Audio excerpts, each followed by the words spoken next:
Elon Musk, the man who bet everything. The man who plays a different game. In the world of money, there are rules.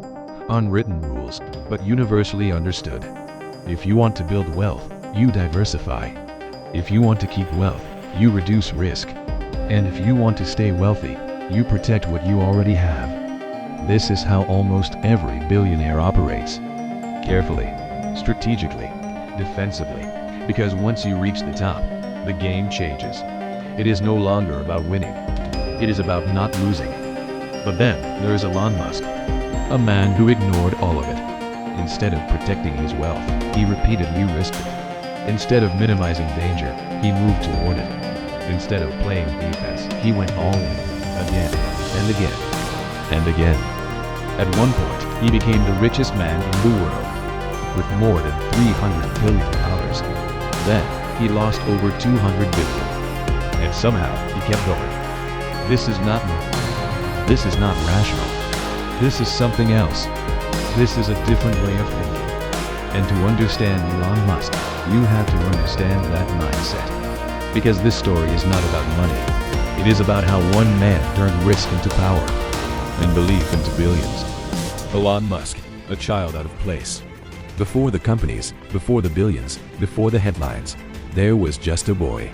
A quiet boy, growing up in South Africa. Elon Musk was not the kind of child people expected to succeed. He wasn't dominant, charismatic, or popular. In fact, he was often the opposite. He was bullied severely. There are accounts of him being beaten so badly that he had to be hospitalized. For most people, that kind of environment creates fear. It forces them to adapt socially, to fit in, to survive. But Musk didn't adapt in that way. He withdrew, he moved inward. And in that internal world, he found something that would shape his entire life. Books, not casual reading, not entertainment, obsession. He read science fiction, physics, engineering, philosophy. He wasn't escaping reality. He was studying it, trying to understand its structure, its limits, its possibilities. And more importantly, he was asking a question that most people never ask. What could the world become? While others were reacting to the present, Musk was thinking about the future. Not next year, not next decade, but centuries ahead. That is where his advantage began. Not with money, not with connections, but with time. A longer time horizon than almost anyone else. In the mid-1990s, Elon Musk moved to the United States. At the time, Silicon Valley was not what it is today. It was unstable, unpredictable, full of uncertainty. The internet was still new. Nobody fully understood it, but that was exactly what made it powerful. When a system is new, rules are not yet defined. And when rules are not defined, they can be rewritten. Musk saw this, and he entered the arena. He co-founded a company called Zip2. The idea was simple: help newspapers create online city guides. Not revolutionary, not glamorous, but useful. And usefulness is often more valuable than brilliance. Obsession, not ambition. During this time, Musk didn't live like a normal founder. He worked, constantly. He slept in the office, showered at public facilities, ate whatever was available. This was not a balanced life. This was not healthy.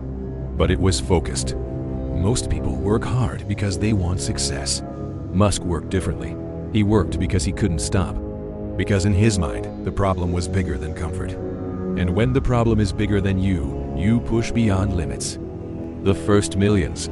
In 1999, Zip2 was sold for nearly $300 million. For Elon Musk, this was the first real breakthrough. He walked away with tens of millions. More money than most people will ever see in their entire lives. At this point, the path forward was obvious. Secure the wealth, reduce risk, enjoy life. But Musk did none of that. Because to him, this wasn't success. It was just the beginning. The second win.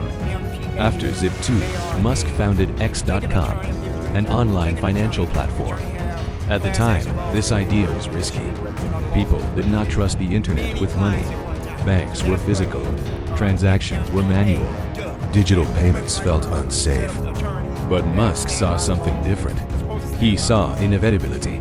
Over time, X.com evolved into PayPal, and PayPal became one of the most important companies in the early internet economy. In 2002, it was acquired by eBay. Musk walked away with around $180 million, two major exits, back to back. At this point, he had already won the game. But instead of stepping away, he made a decision that would define everything. He chose to risk it all.